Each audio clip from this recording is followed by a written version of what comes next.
Bonsoir, c'est l'heure de notre rendez-vous, celui de la libre antenne, de votre rendez-vous.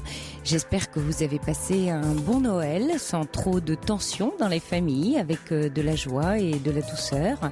C'est toujours un moment très fort en émotion, cette période de Noël, avec des proches que l'on ne voit parfois que rarement, une période un peu compliquée où plein de souvenirs de notre enfance remontent à la surface. Peut-être avez-vous envie de vous confier ce soir, de partager soucis et joie à l'antenne d'Europe 1. Ce sont Julie et Siba qui ce soir reçoivent vos appels au 39 21 et puis notre cher et fidèle Fifi, Philippe Chartier, qui réalise cette émission. Je vous rappelle que vous pouvez aussi réagir à tout moment à ce que vous entendez à l'antenne par SMS en composant le 7 39 21 et en commençant votre texto par le mot nuit. J'attends vos appels sur le 39 21. Sophie Peters, jusqu'à 1h sur Europe 1. Bonsoir Maëlys. Bonsoir. Alors Maëlys, vous vouliez nous parler de l'homme que vous aimez. Oui, tout à fait. Je me suis rendue il y a 1 an en Israël pour une cérémonie du décès de mon papa. Et je suis tombée amoureuse d'un homme malheureusement marié. Je ne savais pas ce qui m'arrivait. Ce n'est que lorsque je suis rentrée en France que je me suis rendu compte de mes sentiments pour vis-à-vis de ce monsieur. Mais il m'a contactée de suite après mon arrivée en France en me déclarant son amour et son intention de me revoir. Il m'appelait plus de 50 fois par jour. Il était très présent par texto, par téléphone. Vraiment très présent. Dites-moi, ça a été un coup de foudre, Maëlys, en fait, c'est ça? Oui, tout à fait, oui. Et vous aviez personne dans votre vie, enfin... J'étais divorcée civilement avec un monsieur. J'avais plus ou moins une relation avec un autre monsieur, mais sans grande conviction, quoi, en fait. Hein. Donc, oui, j'étais plus ou moins libre. Et donc, on avait décidé de se retrouver à Paris une première fois. Ça me faisait un peu peur d'avoir une relation avec un monsieur marié, mais bon, j'ai quand même voulu. J'avais tellement envie de le voir que je suis allée au mois de février à Paris le rejoindre, où on a fêté mon anniversaire. Il était très amoureux, très. J'ai jamais connu un tel bonheur. Et donc de là, lorsqu'on s'est quitté, lui a retourné en Israël et moi dans ma région. Il me téléphonait qu'il pleurait, qu'il était très mal, qu'il pouvait pas vivre sans moi. Ça a été une douleur pour lui, plus pour lui que pour moi, de se séparer. Donc ensuite, les appels téléphoniques ont continué, les textos non-stop. Et en avril, donc, il a décidé de venir me rejoindre pour quelques jours. Donc ça allait pas bien dans son couple quand il vous a rencontré, en fait, j'imagine, pour tomber comme ça amoureux de vous. Je ne sais pas. Je pense qu'il vivotait avec sa femme et que c'était au bout de 20 et quelques années de mariage. Peut-être que c'était un couple qui devait un peu partir chacun de son côté, je ne sais pas. Mais D'accord. lui a eu pendant plus de 20 ans une maîtresse. 1 an après son mariage, il a eu une maîtresse qu'il a gardée pendant plus de 20 ans. Oui. Plus de 20 ans.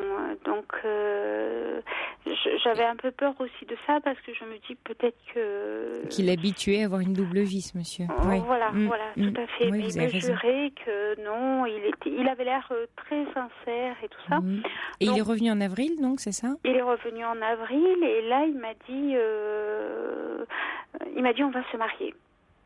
Wow. Il m'a dit, je veux que on va se marier, si tu veux que je vienne vivre ici, je viendrai vivre, mais je vais demander le divorce, je ne peux pas vivre sans toi. Donc moi j'étais un peu surprise parce qu'il était marié, parce que... Oui, puis que ça allait vite un peu. Oui, parce qu'entre février et avril, j'ai trouvé que mais il avait pris une décision quasi rapide et j'ai été surprise, mais je me suis laissée emporter par son enthousiasme. Donc on m'a dit qu'il valait mieux que ce soit moi qui aille vivre là-bas parce que lui avait ses affaires là-bas. Donc ici en France, il aurait beaucoup de mal. Donc je lui ai dit écoute, peut-être qu'il vaudrait mieux que ce soit moi qui y aille. J'avais beaucoup d'appréhension d'aller à l'étranger, même si j'ai de la famille, mais je l'aurais fait pour lui. Donc je lui ai dit mais moi je ne peux pas venir comme ça sans travailler. Je ne peux pas.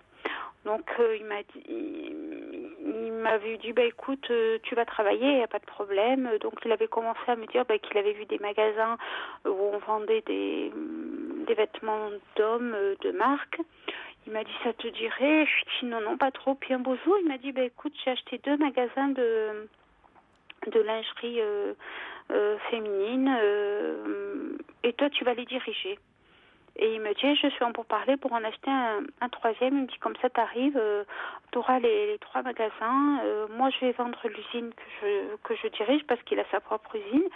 Et ensuite quand tu seras sur les rails, moi je créerai une autre chose parce que j'en ai marre de diriger cette usine. Donc les 3 magasins sont pour toi. Donc au début c'était un peu l'enthousiasme, mais ensuite petit à petit il était très pris dans ce qu'il faisait, la création des magasins, les employés à embaucher, tout à mettre en place, et les appels téléphoniques ont commencé à devenir moins importants que d'habitude, mais quand il me téléphonait, ce n'était que pour me parler des magasins. Donc au bout d'un moment, je crois que j'ai pris un peu en grippe les magasins sans évidemment le lui signifier. Oui, puis vous étiez vu que 2 fois en fait. Pardon ? Et vous ne vous étiez vu que 2 fois. On ne s'est vu que 2 fois. Et donc j'ai décidé au mois de juillet d'y aller. Oui. Donc j'y suis allée. Je suis restée une semaine où ça a été en fait c'était pas une semaine de vacances. J'ai été le matin il venait me chercher à l'hôtel parce que je résidais à l'hôtel, et le soir il n'a jamais passé une nuit avec moi en fait. Il rentrait à la maison. Oui, c'est un homme marié en même temps. Voilà, c'est un homme marié, donc je lui en ai voulu, j'ai commencé un peu à lui en vouloir parce que il n'avait pas fait l'effort de me rejoindre ne serait-ce qu'une nuit. Et en fait, on était tout le temps sur les routes parce que les 3 magasins ont beaucoup de kilomètres entre chaque magasin. Donc, on était tout le temps sur les routes. Il venait me chercher à 7h du matin. L'idée, c'était de vous montrer votre éventuel nouveau travail, c'est ça ? Voilà. D'accord. Bon, c'est vrai que moi, je ne parle pas cette langue, que c'est très difficile et que je me suis beaucoup ennuyée à l'écouter parler avec les employés. Mais lui ne s'est pas caché dans la ville où il habite. J'étais à l'hôtel, il y avait son épouse qui était à proximité. Il ne s'est pas caché. On sortait, on allait dans les restaurants. Il ne s'est pas du tout caché. Donc, il vous avait présenté comme quelqu'un avec laquelle il allait travailler, quoi. Voilà. Oui. Voilà. C'était pratique. Tout à fait. Oui. Tout à fait. Et donc, je suis rentrée en France un peu déçue quand même de son attitude. J'étais pas très prête à y aller, mais je veux dire, je l'aime tellement que j'étais prête à m'engager là-bas. Et puis petit à petit, les appels téléphoniques se sont rarifiés. Il a commencé et quand il m'appelait, ce n'était que pour en me parlant que des magasins. Je veux dire, quelque part, il s'est oublié on s'est un peu oubliés tous les deux. Les magasins ont tellement pris le pas sur notre amour que je pense que quelque part, on s'est un peu oubliés. Et il n'avait toujours pas demandé le divorce. Donc, de temps en temps, je lui disais, mais tu penses le demander quand? Il me dit, oui, mais tu sais, c'est compliqué avec les magasins, ça marche pas comme je veux, c'est très difficile. Après, j'ai appris que les magasins ça lui demandait beaucoup d'engagement personnel et financier. Et aujourd'hui, vous en êtes où dans cette relation? Alors aujourd'hui, en fait, moi, j'ai demandé un divorce religieux pour lui. Parce qu'il m'avait dit qu'on devait se marier. Donc, j'ai demandé le divorce religieux, je l'ai eu il y a une quinzaine de jours. Comment ça, vous pouvez demander un divorce pour quelqu'un? Je comprends pas. On peut demander un divorce religieux après pour pouvoir me remarier. Pour vous, pardon, d'accord. Oui. Ah. Oui. Oui. Donc, comme il m'avait dit qu'on devait se marier, donc je lui ai dit, il m'a dit, oui, tu demandes le divorce, donc j'ai demandé, et je devais aller parallèlement, 2 jours après mon divorce, je devais être là-bas pour la cérémonie à nouveau de mon papa, et en fait, pendant que j'étais en train de divorcer, je me suis dit que ce monsieur ne s'avançait pas beaucoup dans ses actes, qui ne me parlait que de ses magasins et qui ne faisait rien. Et donc, je ne suis pas partie là-bas pour la cérémonie de mon papa et je n'ai pas répondu à ses appels. Et là, ça fait 15 jours... il m'a tout le temps téléphoné. Et là, ça fait 15 jours, il m'avait appelé le jour de mon divorce et je n'avais pas répondu. Et depuis, je suis sans nouvelles. Et là, je commence à être vraiment très, très mal et je ne sais plus quoi penser, je ne sais plus que faire. Et il vous donne plus de nouvelles, c'est ça? Depuis 15 jours, c'est ça? Voilà, il m'a téléphoné sans arrêt le jour de mon divorce. Et je lui en ai tellement voulu parce que c'est moi qui ai fait le premier pas et lui de son côté n'a rien fait, donc je n'ai pas répondu à ses appels et depuis il ne m'appelle pas, il est voilà, c'est l'absence totale. Et Maëlys, vous pensez quoi de tout ce que vous venez de me raconter, de votre histoire là? Je pense que c'est un homme qui m'aime sincèrement parce qu'il me l'a maintes fois prouvé par différentes manières. Mais je pense que peut-être que l'éloignement... c'est quoi l'épreuve d'amour, Maëlys? L'épreuve d'amour, déjà tous ces appels téléphoniques, tous ces textos d'amour. Oui, vous pensez? Oui, je pense qu'il m'aime sincèrement. Mais après, je pense que peut-être la vie au quotidien là-bas avec son épouse et l'éloignement a fait que... je ne sais pas. En même temps, Maëlys, vous m'avez dit que c'est un homme qui a gardé une relation, une double vie pendant 20 ans. Oui. Et qu'il a quand même une drôle de proposition à vous faire, qui est de vous installer dans son pays, à la direction de ses magasins, oui. De vous avoir sous la main, autrement dit.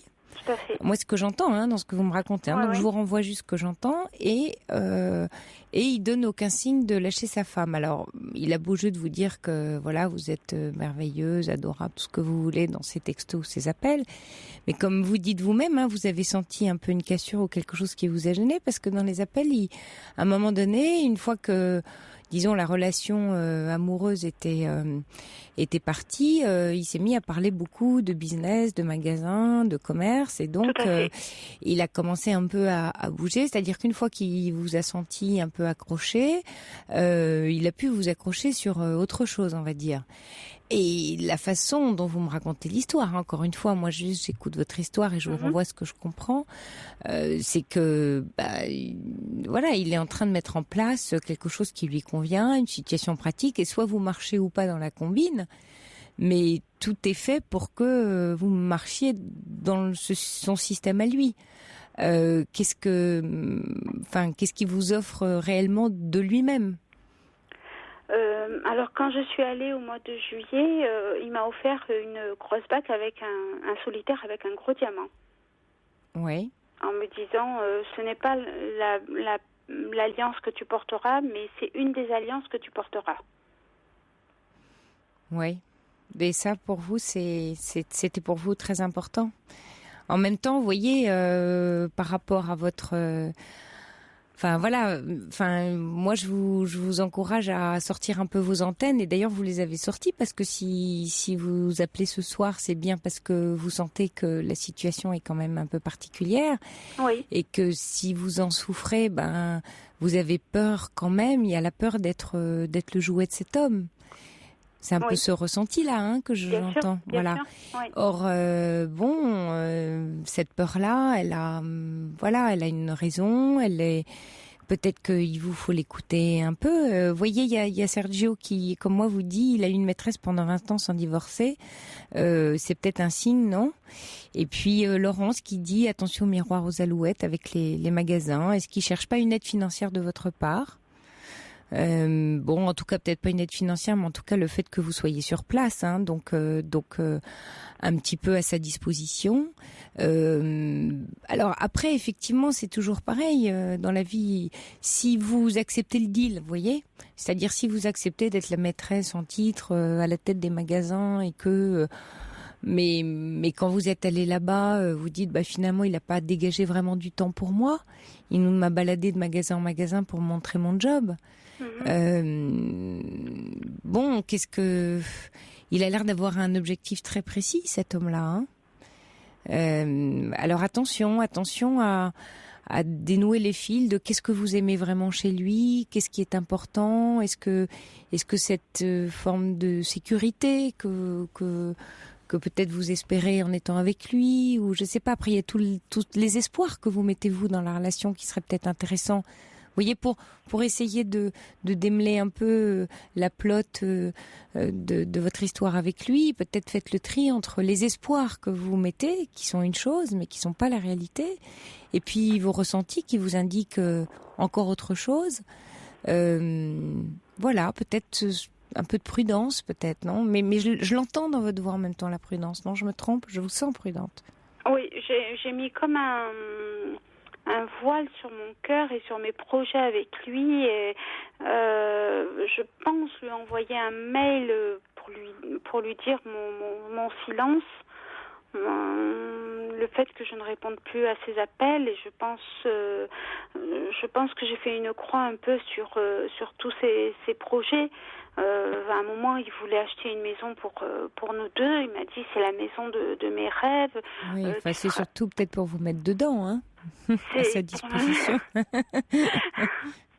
Non, mais voilà, Maëlys, je suis peut-être un peu brusque avec vous, mais voilà, Monica aussi. Vous voyez, les auditeurs qui vous écoutent ont ce même ressenti dans votre témoignage. Monica parle d'illusion. Prune dit peut-être qu'il faudrait ouvrir les yeux. C'est pas certain que vous puissiez vraiment compter sur lui. En tout cas, si, vous pouvez compter dessus, bien sûr, mais dans un système qu'il a décidé, bien sûr qu'il vous réserve une place, très certainement. Mais voilà, vous prenez peut-être la suite de la maîtresse qu'il a eue pendant 20 ans. Voilà, oui. C'est ça que j'entends et que je sens. Ouais. Alors, est-ce que après, c'est à vous de voir dans votre cœur, j'ai envie de dire, en votre âme et conscience, comment, si c'est un choix de vie, mais ça vous oblige aussi à quitter votre pays, aller vivre dans un autre pays. Enfin bon, il y a tous ces éléments-là à réfléchir. Mais en même temps, quand vous parlez, vous racontez, vous dites voilà, j'ai décidé de faire silence. Ce qui est dur pour vous, c'est la souffrance que vous vivez aujourd'hui de tout ce à quoi vous avez cru, quoi. Je pense que c'est ça le plus douloureux. Hein, oui. C'est ça, Maëlys. Bah oui. Oui, tout à fait. Oui, vous avez un joli conte de fées qui démarre, et puis le prince se transforme quand même peut-être en miroir aux alouettes, ou en tout cas en homme qui vous manipule un peu quand même, qui vous fait rentrer. Je pense qu'il m'a manipulée, et je ne sais pas si c'est de la lâcheté maintenant ou si c'est de la fierté, le fait qu'il ne m'appelle pas, qu'il attende que ce soit moi qui l'appelle en premier. Peut-être qu'il se demande si vous n'êtes pas en train de réaliser les choses. Vous voyez, il est peut-être inquiet de se dire aïe aïe aïe, elle est en train de prendre conscience du truc, et du coup il fait profil bas, ou il prend un peu la fuite. S'il sent que vous n'êtes plus la bonne proie pour son projet, il va battre en retraite si ça marche pas. Mais ce qui est douloureux pour vous, si vous voulez, c'est c'est cette affection qui vous a donné. Vous parlez de cette bague, c'est ce côté prince charmant. Il y a dans toutes les femmes, dans toutes les petites filles qui sont dans les femmes encore, on a quelquefois un prince charmant qui sommeille et on interprète des signes comme étant un homme amoureux. Alors est-ce que c'est ça un homme amoureux ? Il faut peut-être se poser la question, c'est quoi le signe d'un homme amoureux ? C'est peut-être pas la bague avec la jolie pierre, ni les magasins, ni parce que comme vous dites, les actes ne suivent pas. Vous l'avez très bien dit ça. Oui, Et pour être sûr de quelqu'un, d'une relation, c'est les actes qui comptent, Maëlys. Toujours les actes. Je n'attends plus rien. J'ai fermé, comme si j'avais fermé mon cœur, mais avec un cadenas, c'est incroyable. Alors, je ne sais pas maintenant ce que je dois faire, si je dois l'appeler pour avoir une dernière explication, parce que je pense que mon histoire va s'arrêter là, maintenant. Et le problème est que je me dis, j'ai rencontré un autre monsieur il y a une quinzaine de jours. Je veux dire, physiquement, on est très attirés l'un par l'autre, mais je ne suis pas amoureuse de ce monsieur. Je me dis, j'arriverai pas à me reconstruire ou à retomber amoureuse de quelqu'un d'autre. Et ça me... Ah non, c'est bien ce que vous dites là, Maëlys. Attention, c'est bien ça. Vous faites un lien qui est inutile. Je veux dire, c'est que vous dites peut-être que sans doute je suis pas amoureuse de ce monsieur. Donc ça, c'est un pan de ce que vous venez de dire. Et ça, je trouve c'est formidable que vous puissiez là le dire. Vous voyez, c'est sorti comme ça, et donc c'est comme un aveu. Et pour vous, c'est bien de le dire ce soir à l'antenne parce que ça va vous aider, ça va vous ancrer dans votre décision. Et puis après, dans la deuxième partie, vous dites peut-être je retomberai jamais amoureuse, mais c'est pas lié. Vous imaginez, c'est pas que vous soyez blessé, certes, vous allez réparer, apaiser cette blessure, mais le cœur est un organe absolument merveilleux. Il cicatrise, il reprend forme, il fait quelquefois des racines, des ramifications inattendues. Non, ça, c'est pas parce que là vous vivez quelque chose de malheureux et de douloureux en amour et que finalement le plus dur et le plus douloureux, c'est toujours de perdre ses illusions dans la vie. Tout à fait. Mais on grandit, c'est ça, ces histoires. Il faut vous dire que cette histoire vous a appris certainement énormément de choses. Déjà, elle vous apprend ce que vous ne voulez pas chez un homme. Elle va vous apprendre aussi à aller voir au-delà de la bague, au-delà des messages, au-delà. Ça veut dire que dans la prochaine rencontre, vous allez voir autre chose. Vous allez être plus en conscience dans la prochaine rencontre. Et donc, c'est pas les mêmes signes auxquels vous serez attentive. Et donc, vous allez petit à petit créer une relation de plus en plus qualitative grâce à ça. Vous voyez ? Parce que vous aurez décidé de renoncer à quelque chose qui, pour vous, est pas qualitatif et pas dans le respect de vous-même. Donc, c'est très positif ce que vous êtes en train de dire. Par contre, ne mettez pas après, derrière, quelque chose de trop triste en disant « et puis maintenant, ça va être fini ». Non, ça, vous n'en savez rien. On ne présage pas de l'avenir, Maëlys. Qu'est-ce que vous me conseillez de faire par rapport à ce monsieur, de l'appeler, de lui envoyer un mail, je sais... Dans quoi vous vous sentez le mieux ? En appelant ou en écrivant ? Disons qu'il y a des fois, je souffre tellement de cette absence d'appel téléphonique. Je me dis même une fois l'écouter... mais j'ai tellement peur qu'il ne réponde pas à mon appel, qu'il se sente qu'il a une fierté entre guillemets mal placée. Oui, et que votre voix se perde dans les ondes. Voilà. Oui. Non, mais peut-être alors le mail peut être une bonne solution parce que les mots, quand on écrit, ça ancre plus que la parole parce que vous allez en écrivant, vous voyez, en écrivant avec vos mains, votre cerveau, mais aussi votre cœur, vous allez choisir ce qui est important de dire et vous allez prendre le temps de le dire. Et donc vous allez pouvoir être au plus près, la plus authentique dans ce qui est important pour vous là aujourd'hui de lui dire. Donc prenez le temps parce que l'écriture elle permet ce temps de construction. Et c'est peut-être ça qui va peut-être aussi vous aider pour vous-même parce que quand on écrit, ça permet de mettre en mots et en forme sa conscience, son ressenti, son émotion, plus que quand on parle. Donc c'est un joli travail l'écriture.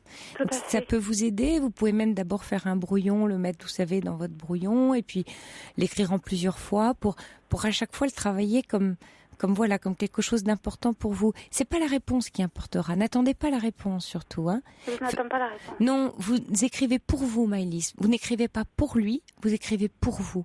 C'est ça qui va être bien pour vous. C'est ça qui va apaiser votre souffrance et votre douleur. C'est ça qu'il faut écrire. C'est vous que vous écrivez. Vous n'écrivez pas en espérant quelque chose. Et c'est compliqué, je sais ce que je vous demande là. Mais ça, vous risquez d'être déçu et ça risque de régénérer de la douleur. Essayez d'écrire en prenant bien soin de vous, de cette souffrance, de cette déception, de cette désillusion. Et dites ce que vous avez à dire. En protection, au plus près de vous. Ça, c'est très important. Et ça va vous aider aussi à prendre forme, à bien décider ce qui est important pour vous dans la vie. Vous allez voir que ça va vous faire grandir parce que vous allez poser un acte, vous allez faire un choix. C'est important, là, vous êtes à l'aube d'un choix. Là, il a choisi pour vous jusqu'à présent. Il a fait les magasins. Tout à fait. Vous voyez ? Oui. J'avais pas mon mot à dire. Je veux dire, il m'a entraînée et je me suis laissée. C'est juste. J'en ai eu très vite marre. Je l'ai trouvé très personnel, très égoïste. Oui. Voilà. Et ben là, vous allez reprendre la main et puis c'est Maëlys qui va dire ce qu'elle a à dire et ce qui est important pour elle. Et vous allez voir que vous allez vous sentir beaucoup, beaucoup, beaucoup mieux. Je vous le promets, j'en suis sûre. Et vous pensez que je peux continuer à voir ce nouveau monsieur pour entre guillemets, me désengager de l'ancienne relation? Est-ce que ça peut m'aider sur... l'autre relation que vous aviez? Oui. Oui, si elle est bonne pour vous, oui, bien sûr. D'accord. Bien sûr, ça peut vous aider justement à vous détacher. D'accord. Oui, voyez cet autre monsieur, si vous passez des moments doux et agréables avec lui, bien entendu, même si vous sentez, c'est pas que votre cœur palpite à 10 000 km/h, mais ça, c'est pas grave. Non, mais c'est pas grave, Maëlys, ça. Parce qu'il il m'a dit à plusieurs reprises, mais je sens que notre relation te perturbe. Bon, bien évidemment, je lui ai rien raconté parce que ça ne le regarde pas, mais je lui ai dit, non, notre relation ne me perturbe absolument pas. Il me dit, je te sens perturbée. Oui. Vous voyez, donc il est en connexion avec vous, donc il peut vous aider sans que vous ayez besoin de tout raconter, mais peut être quelque chose de bon et d'apaisant pour vous et surtout ça va vous soutenir, ça va vous rendre plus forte, c'est important, ça va vous permettre de prendre de la force. Vous voyez, je reçois un mail, il y a Isaac qui dit vous semblez être au cœur d'un triangle amoureux dominé par votre amant qui ne semble pas pouvoir se satisfaire d'une seule femme, et à présent, comment envisagez-vous l'avenir? Êtes-vous réellement disposé à rester en backstage, mettre dans la vitrine du magasin? Prenez un peu de recul et interrogez-vous sur le devenir de ce triangle amoureux. C'est vrai. Ouais, c'est intéressant. C'est tout à fait vrai. C'est bien dit, hein? Oui, exactement. Vous voyez, là, tous les auditeurs, hein, on est voilà, Prune qui dit faites une pause, et Durga qui dit oui, c'est les actes qui comptent en amour. Cette jeune femme de qualité mérite mieux que cela, vous dit Durga. Voilà. Hein, et Violaine qui dit la frustration fait partie de la stratégie du séducteur. Attention, oui, c'est vrai. C'est partie de la stratégie du séducteur, oui. Tout à fait. Et du coup, ça, c'est quelque chose qui fait cavaler les femmes, hein, vous savez, Maëlys. Donc, attention à vous, protégez-vous là. D'accord. Bon courage, hein. Merci. Okay. Merci de votre appel. Merci. Bon courage. Très au revoir, bonne Maëlys. soirée, merci. Au revoir. Sophie Peters sur Europe 1. 39 21 34 centimes la minute. Sur Europe 1. 39 21 34 centimes la minute.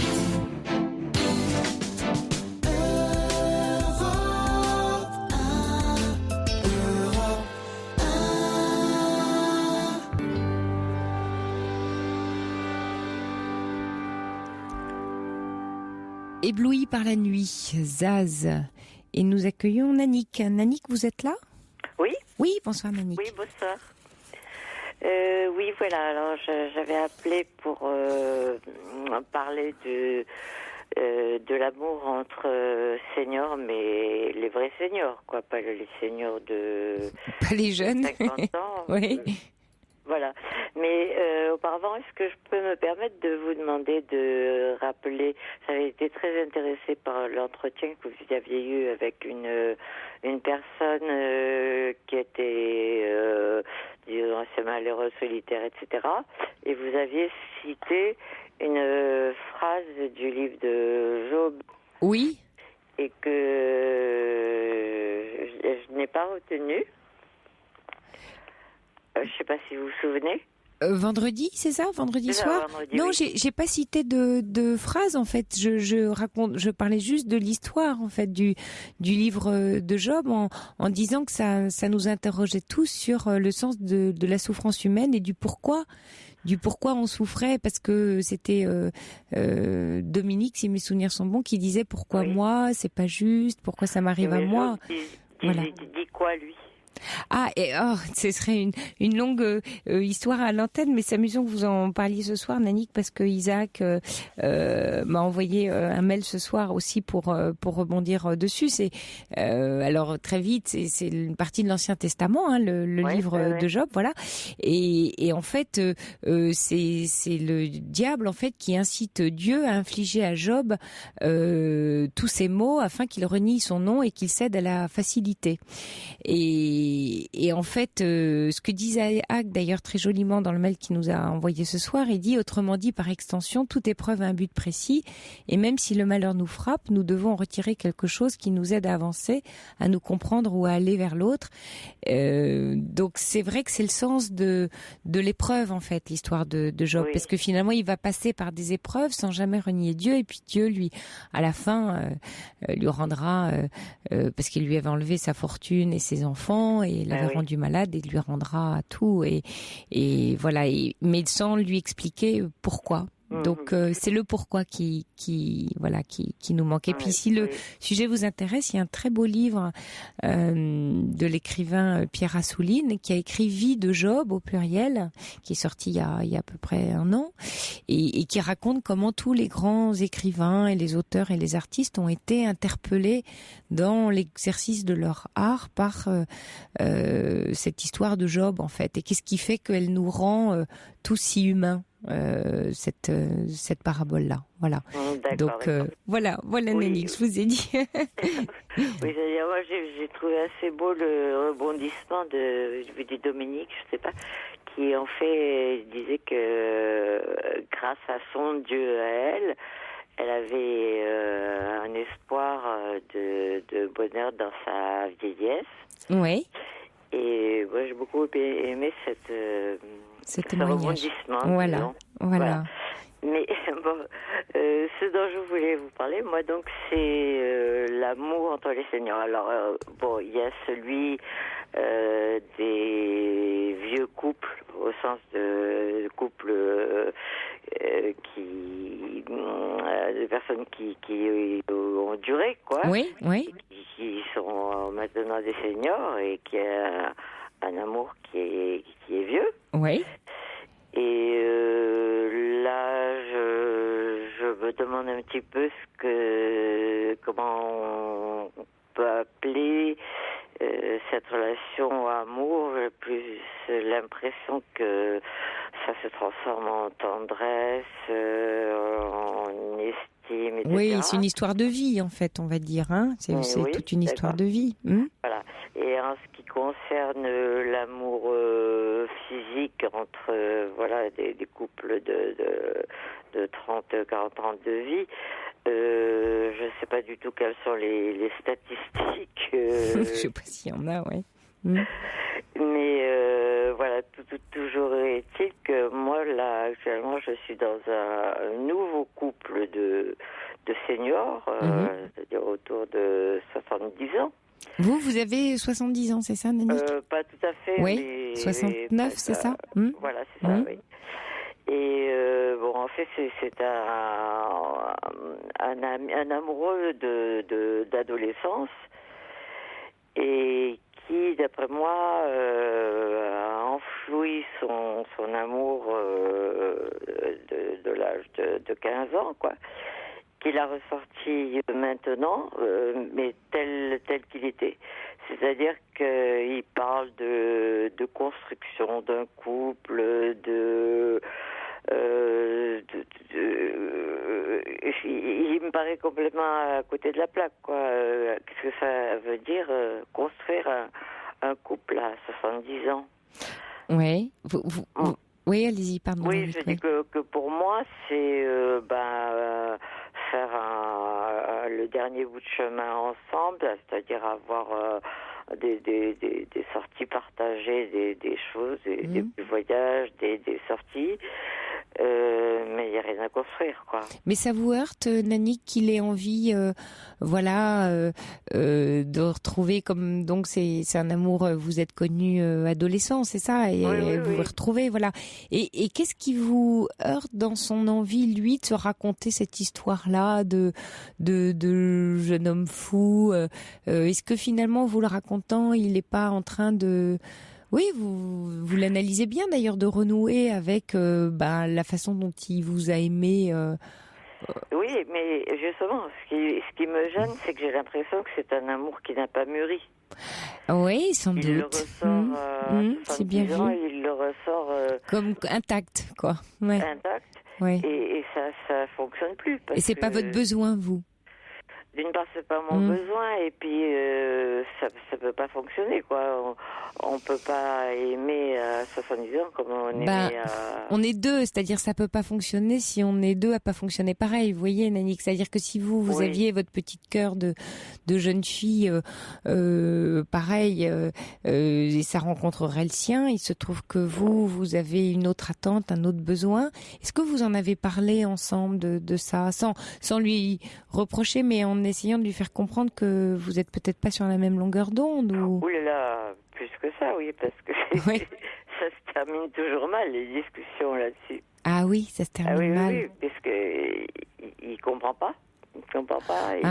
Il est malheureux. Tout à fait. Oui. Et lui dit que je ne l'aime pas. Moi, je prétends l'aimer, mais à votre façon, à vous. Enfin. À ma façon, à moi, et avec un certain réalisme, quoi. Et surtout, le mot construire me choque, quoi. Ça me paraît complètement... Je sais pas, c'est irréel, quoi, par rapport. Et en même temps, vous construisez un quotidien. Enfin, vous êtes ensemble dans le quotidien, vous partagez votre vie On a essayé, et alors là, c'est complètement foiré, parce que autant moi, je suis farfelu, poème, etc., autant lui, c'est tac-tac. Donc, il y a un petit essai, ça a été vite concluant.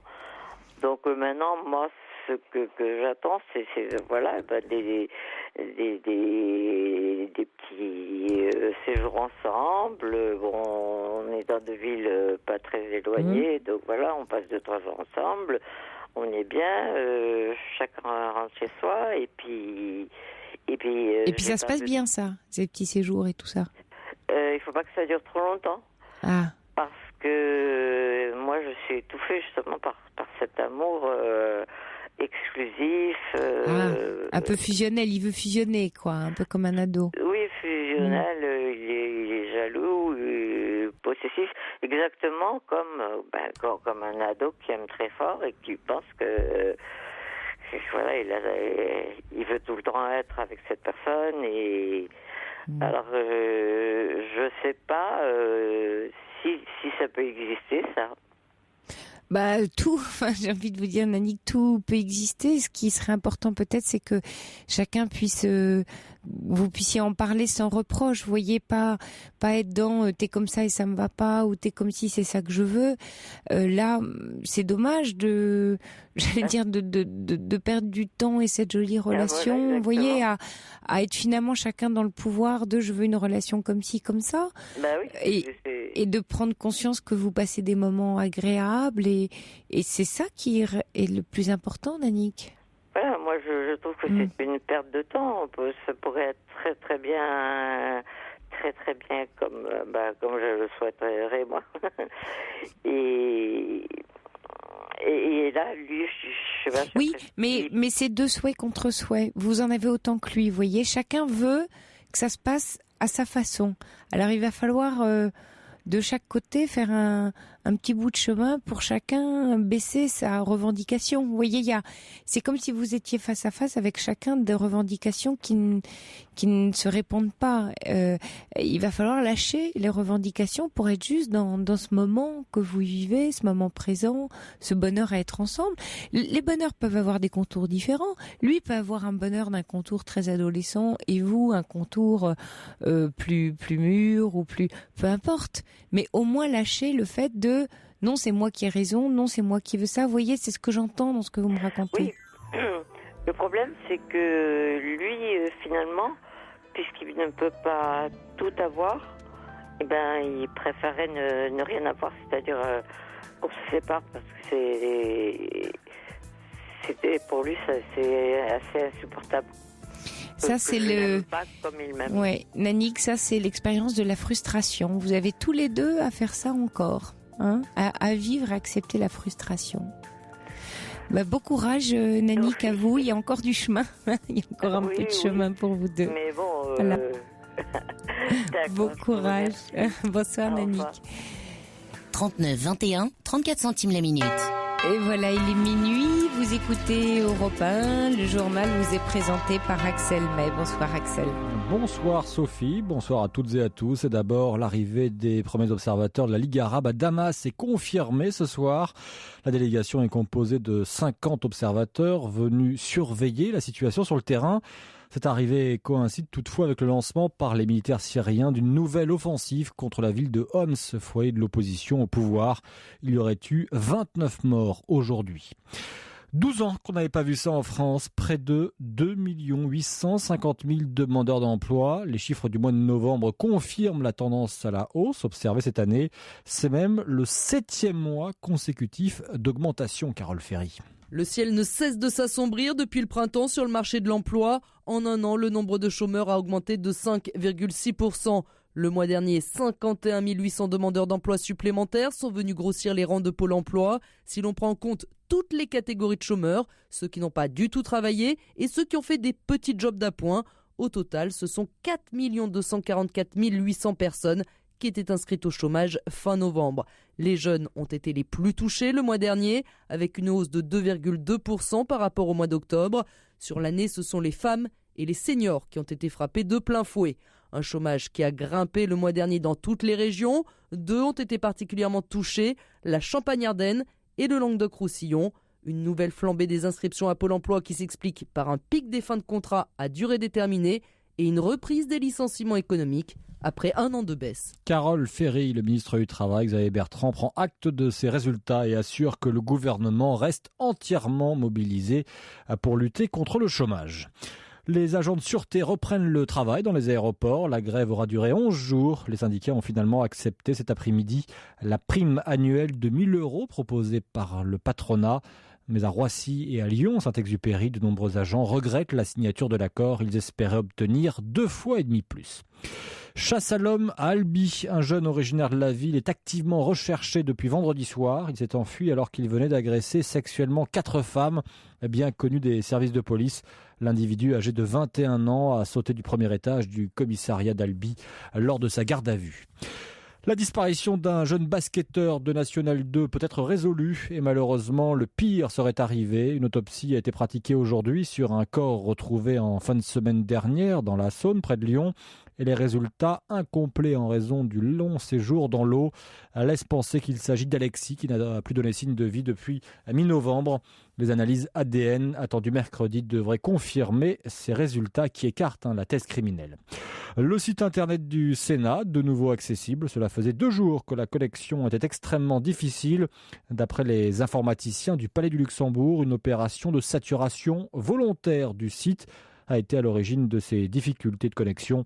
Les auteurs n'ont pas été identifiés et aucun lien n'a été fait avec le vote à l'Assemblée nationale de la proposition de loi controversée sur le génocide arménien, même si cette piste de la vengeance n'est pas exclue. Thomas Boy pourra-t-il participer aux Jeux de Londres ? Le gymnaste français, vice-champion olympique au saut de cheval à Pékin, s'est fracturé la jambe gauche à l'entraînement ce week-end. On l'a appris aujourd'hui seulement. Il devrait être fixé sur son sort dans 2 mois. En attendant, l'équipe de France ne pourra évidemment pas compter sur lui pour la dernière épreuve de qualification olympique le 10 janvier. Et puis le traditionnel Boxing Day outre-Manche, bonne affaire pour Manchester United, vainqueur 5-0 de Wigan. Un succès qui permet au club d'Alex Ferguson de revenir à égalité de points en tête du championnat avec Manchester City tenu en échec 0-0 par West Bromwich. Suite et fin de cette 18e journée du championnat anglais. Demain, allez tout de suite, La météo, et c'est avec vous, Nathalie Riouet. Eh bien, c'est un temps encore bien calme que nous allons connaître ce mardi. Calme que l'on doit aux conditions anticycloniques qui règnent actuellement sur la France. Elles font donc barrage aux perturbations atlantiques, mais ces hautes pressions hivernales favorisent aussi la formation de brumes, de brouillards et de nuages bas. Demain encore, cette grisaille ambiante sera tenace au nord d'une ligne La Rochelle-Lyon et surtout des frontières du nord-est à l'Île-de-France et à la Franche-Comté. Cela étant, les sommets des Vosges et du Jura resteront dégagés. Au nord-est des côtes de la Manche à la Vendée et au centre, ces nuages bas du matin, accentués par des bancs de brouillard, se désagrégeront davantage l'après-midi. On pourra donc compter sur un ciel un peu plus lumineux. Plus au sud, le ciel sera bien dégagé dès le début de la journée, mais attention au brouillard dans les vallées de la Garonne ou du Massif central. Près du littoral méditerranéen, les nuages seront plus abondants, apportés par un vent marin. Les températures demain matin seront négatives ou proches de 0 degré, principalement dans le sud. Prévoyez seulement moins 5 degrés à Gap, moins 3 à Avignon, moins 2 à Albi, moins 1 à Toulouse, 0 à Bordeaux et Lyon.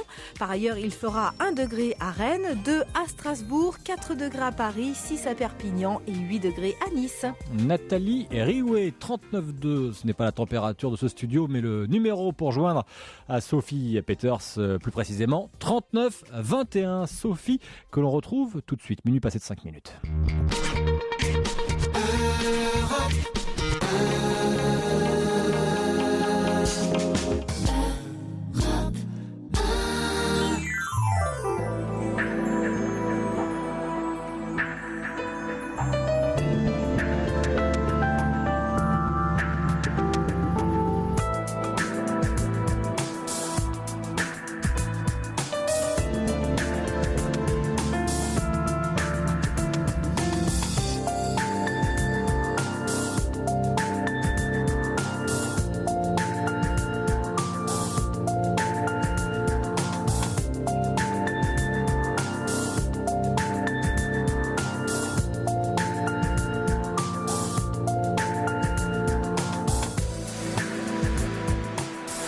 Minuit 6 sur Europe 1, on se retrouve pour la deuxième heure de la libre antenne.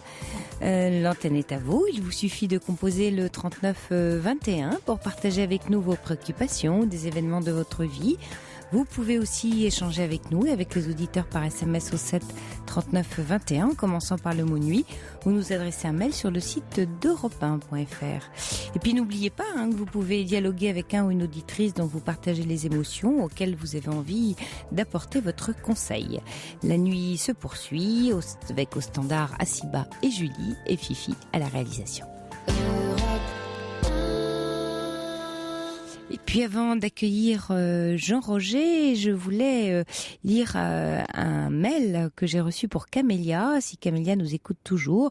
C'est Khadija, Camélia, qui veut vous souhaiter tous ses encouragements. Elle a trouvé votre témoignage très touchant et Khadija vous dit voilà, qu'elle reste elle-même et la vie lui sourira. Je lui souhaite une très bonne fin d'année et voilà, si vous souhaitez rentrer en contact, vous rappelez le standard Camélia, il y a Khadija qui est prête à rentrer en contact avec vous. Bonsoir Jean-Roger. Bonsoir Sophie. Oui. Oui, mais moi je voulais parler de la solitude de mon premier Noël, première fête de fin d'année seule depuis ma séparation. Et je ne l'avais pas anticipé, je ne l'avais pas vu venir comme ça. Même si on est d'une famille chrétienne normale, sans plus de... Bon, on pratique, mais sans plus. Et donc, là, de seul coup, se retrouver sans mes enfants, sans ma femme. Vous venez de divorcer, c'est ça? Oui. Vous venez de vous séparer, oui. Voilà. Ça fait un an. Le dernier Noël et le Nouvel An, on l'avait passé ensemble. Donc la séparation est venue officielle, je veux dire, au mois de janvier, quoi. Ouais. Et c'est terrible. Je veux dire, c'est quelque chose. Bon, je suis pas quelqu'un qui a l'habitude d'être seul. Et là, vraiment, les fêtes seules, c'était pour moi une épreuve assez difficile parce que bon, même si on a eu un petit repas, je veux dire, avec mes parents et ma sœur, je me suis retrouvé, ma sœur qui est en couple, mes parents sont encore ensemble, Et je me retrouvais un peu tout seul. Voilà, il y a quelque chose qui n'allait pas, qui me manquait.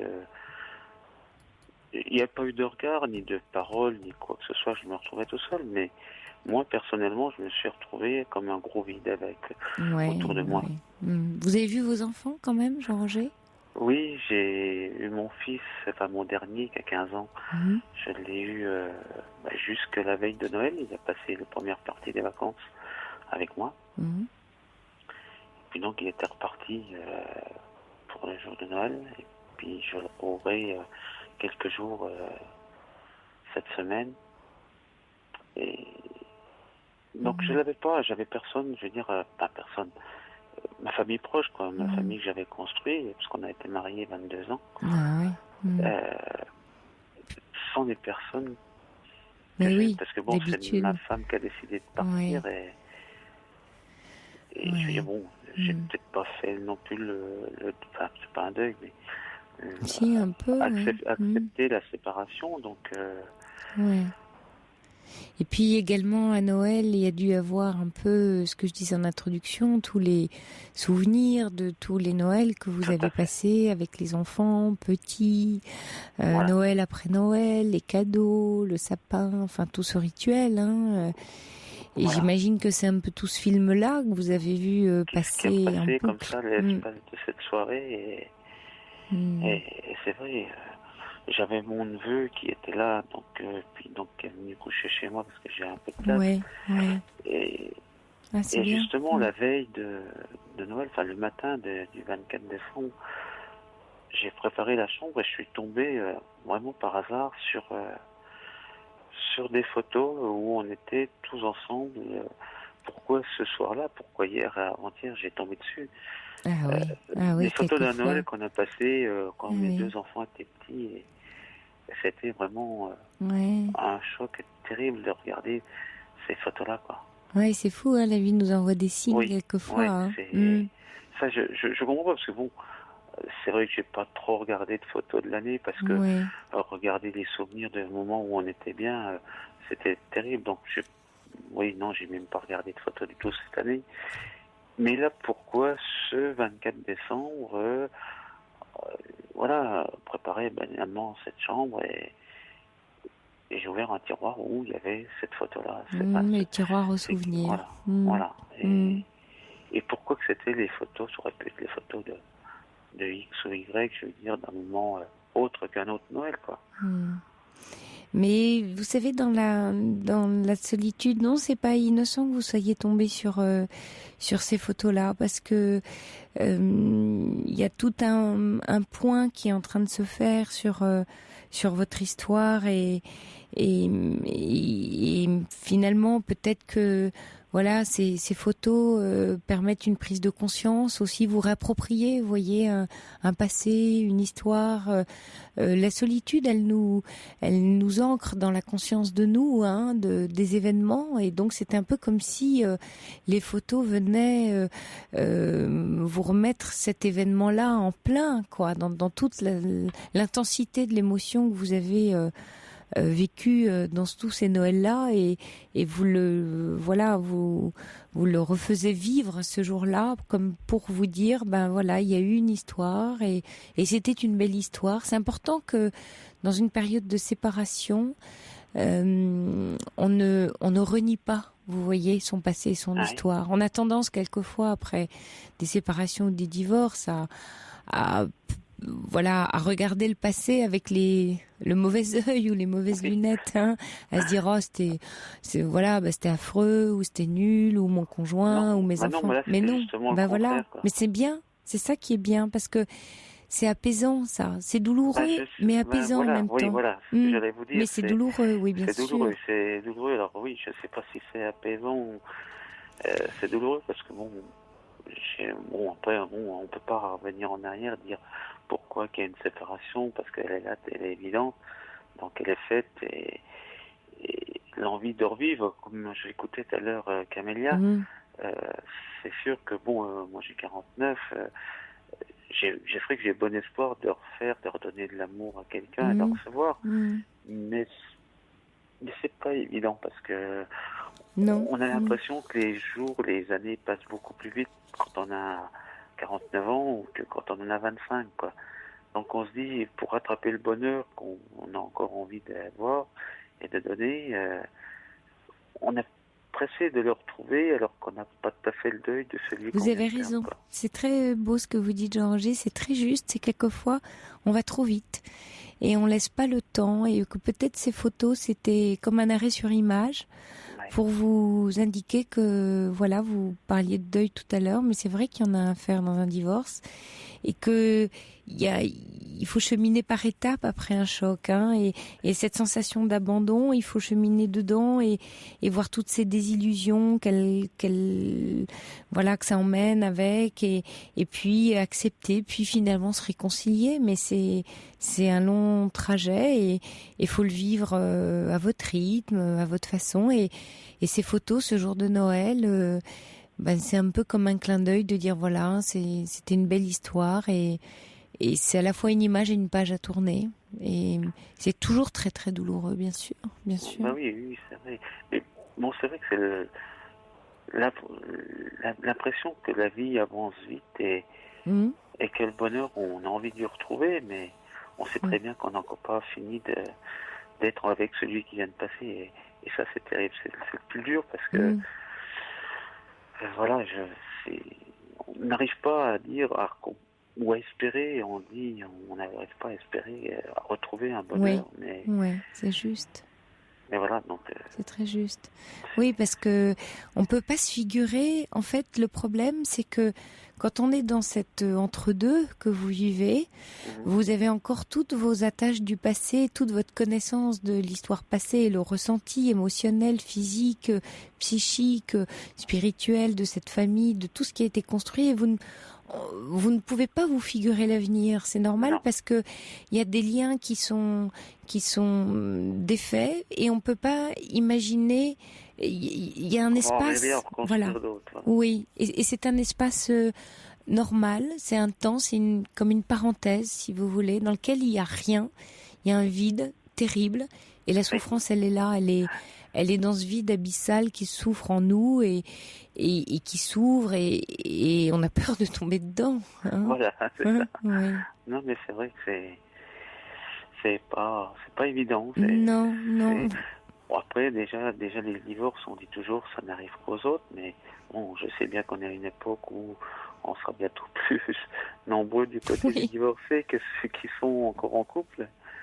Mais quand ça nous tombe dessus, et ce premier Noël, cette première fête de Nouvel An, les passer seul, ça a été pour moi quelque chose, une révélation. Pas une révélation, mais autant toute l'année ça s'est passé, bon, après une séparation, c'est pas évident, mais c'était pas, il y a le travail, il y a les amis, il y a ce qu'on fait en dehors, qui sont là, mais il n'y a pas de fait marquant qui vous rappelle, vous avez votre fête, votre anniversaire, enfin ce que vous voulez, mais vous n'avez pas Noël et Nouvel An, je veux dire, les fêtes de fin d'année sont là parce que c'est des rencontres, c'est des vacances, c'est des familles, et c'est la première fois que, voilà... Ça vous a créé une prise de conscience, en fait, hein, Jean-Roger, voilà.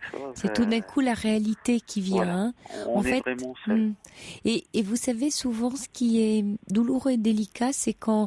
Parce qu'on vit quand même beaucoup, hein, dans nos rêves, nos idées, nos illusions, le film qu'on se raconte à longueur de journée, voilà. Et puis, il y a des moments très intenses comme ça, où le film s'arrête et c'est la réalité toute nue, toute crue qui est là. Et ça, quelquefois, c'est un gros choc, parce qu'on se cache les 3/4 du temps la vérité. Et puis, quand elle arrive, elle est là devant nous, on peut pas y échapper. Et ça, c'est un choc. Et en même temps, c'est très important qu'il y ait ce choc, parce que c'est celui qui permet le changement, qui va vous permettre d'enclencher une nouvelle phase. C'est parce que vous avez vécu ce choc-là à Noël qui va pouvoir maintenant se passer autre chose. Et ça, c'est un moment important. Oui, parce que c'est un basculement, vous voyez. Le choc, il est que tout d'un coup, vous avez pris conscience de quelque chose qui était fini. Alors, c'est douloureux, mais la douleur, elle est sage, parce qu'elle pose un terme, elle est là pour dire, mais oui, c'est très douloureux, ça fait très mal, et c'est bel et bien fini. Et ça permet de tourner une page pour en rouvrir une nouvelle. Ça veut pas dire qu'on souffre moins, mais ça redonne de l'espace. Il y a Maëlys qui vous dit moi aussi je viens de divorcer après 35 ans de mariage, donc son mari est parti. J'étais seule pour les fêtes et j'ai 59 ans et je trouve ça très dur. Et puis voilà, il y a aussi un SMS que je reçois pour vous qui dit voilà que votre tristesse s'entend, mais que il y a aussi beaucoup de bienveillance chez vous et que il y a peut-être quelque chose à inventer de nouveau avec vos grands enfants. Et puis Sophie qui dit j'ai perdu mon mari il y a 6 mois, c'est une autre souffrance pour la même solitude, mais j'ai fait l'effort d'aller chez ma fille pour Noël, pour mes petits-enfants, mais ça a été très dur. C'est la perte, c'est la perte. Oui, c'est vrai, bon, c'est vrai que faut peut-être relativiser, même si c'est une solitude, même si c'est une perte. Bon, je comprends ces personnes qui ont perdu physiquement leur personne qu'elles aimaient. Pour minimiser peut-être un divorce par rapport à une perte physique d'une autre personne. Oui, enfin, on compare, oui, bien sûr, on n'a pas... Alors, il y a Laurence qui dit 22 ans de mariage ne s'efface pas d'un trait, il faut vous laisser le temps.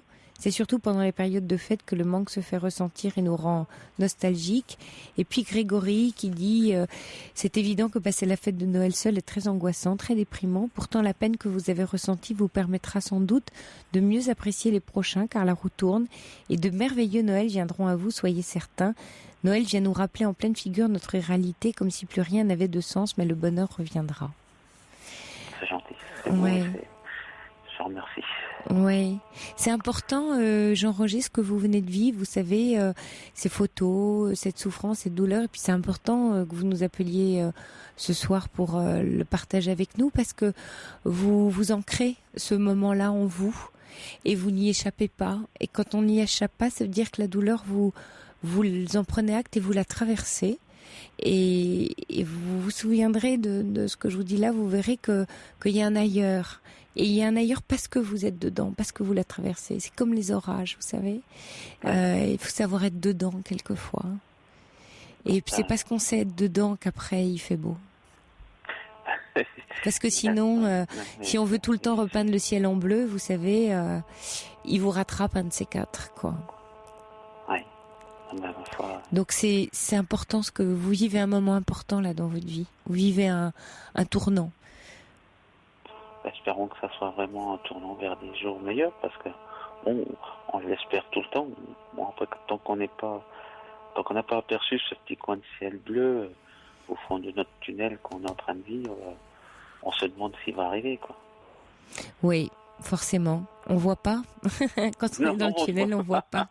Vous savez, c'est le propre des tunnels. Non, mais c'est vrai que on va dire déjà qu'un petit coin de ciel bleu, c'est de pouvoir déjà en parler, d'avoir des personnes comme vous qui font des émissions pour nous permettre à nous, on va dire les anonymes, à pouvoir un peu parler de nos problèmes, c'est et puis d'avoir des personnes de l'autre côté qui les écoutent et qui nous envoient des messages. Des messages. Vous n'êtes pas... Voilà. C'est très très important d'avoir des personnes comme vous qui fassent ces émissions. Oui, on communique beaucoup aussi dans la souffrance humaine. C'est ce qui nous rend fort. C'est la vulnérabilité aussi. Alors il y a Poupi qui dit je suis divorcée, subie, sans enfant et voilà, et c'est très dur et Poupi s'associe à vous, Jean-Roger, ce soir.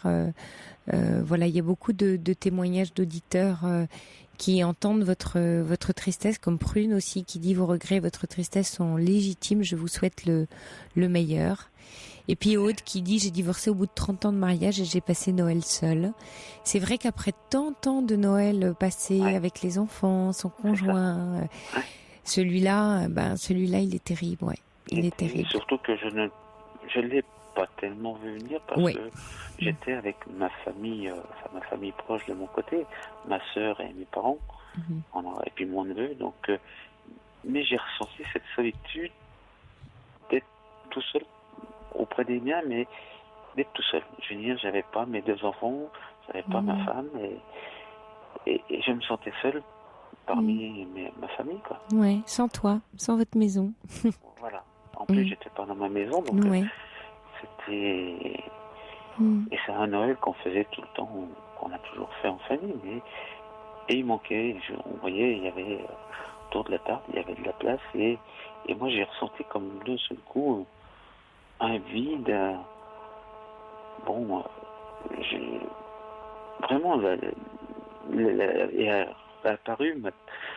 apparu du moins, mon divorce était là, il était bien évident, et je ne l'avais pas vu venir comme ça de l'année, quoi.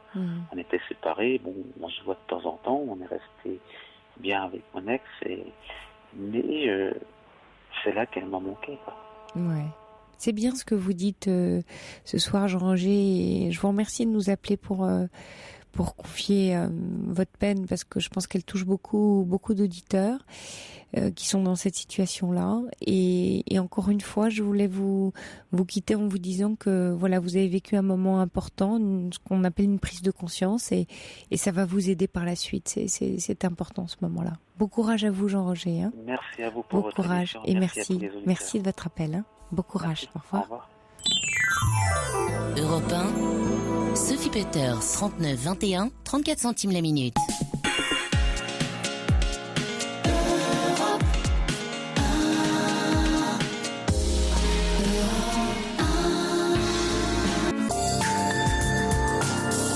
Sophie Peters, jusqu'à 1h, sur Europe 1, 39 21, 34 centimes la minute.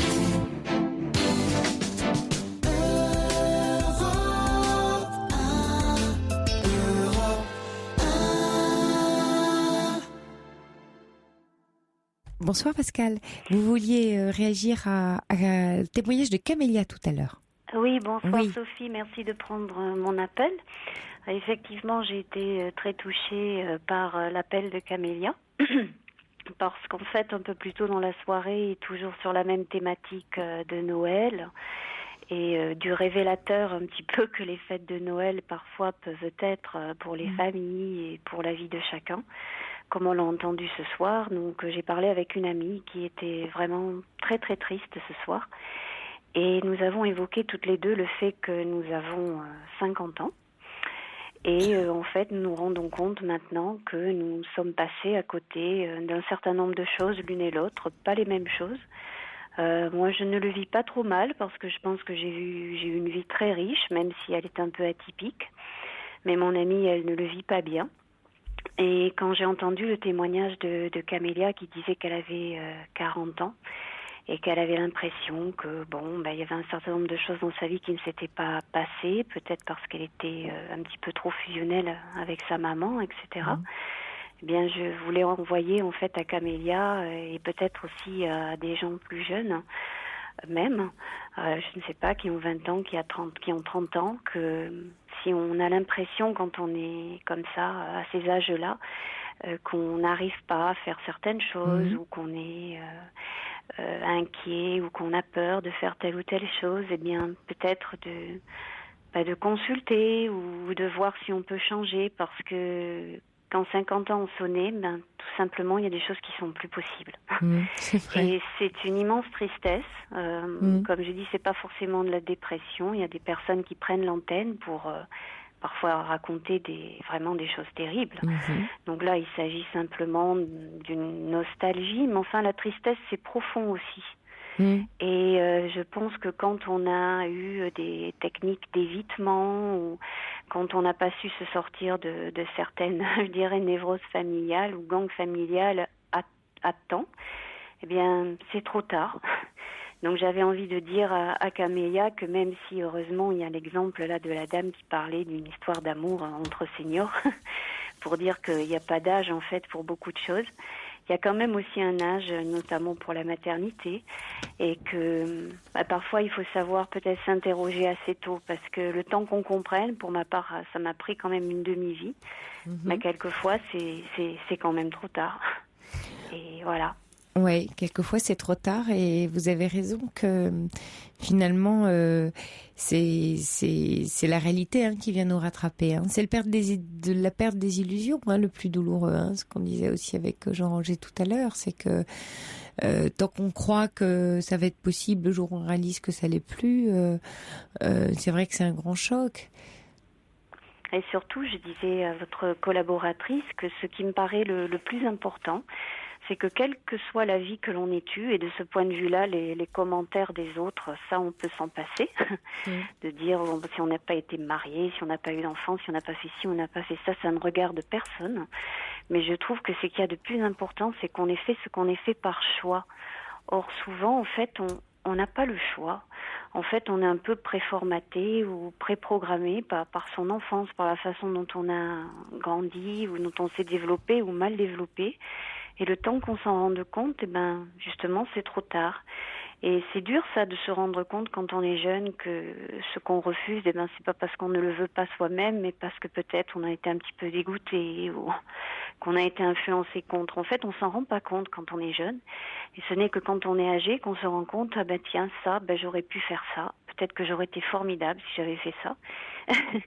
Et je ne sais pas, je conseillerais à Camélia ou à quiconque d'autre peut-être d'aller parler de tout ça, voir pourquoi on n'a pas fait ce qu'on n'a pas fait, tant qu'il est temps, tout simplement. Oui, ce que je retiens dans ce que vous dites, Pascal, c'est d'accord, parler de pourquoi on n'a pas fait ou on a fait ceci ou cela, mais attention aussi à pas se blesser, parce que dans ce que vous dites, j'entends beaucoup de regrets, de tristesse et le choix on l'a, mais vous savez, en psychanalyse on dit souvent que le choix qu'on fait c'est parce c'était le meilleur choix, celui qu'on a fait, c'était celui qu'on devait faire parce que c'était le meilleur au moment où on vivait telle situation. Et ça, c'est très important de prendre conscience de ça dans sa vie. C'est que on a fait des tournants, on a pris des choix, et on va dire que dans l'ici et maintenant du choix qui a été pris,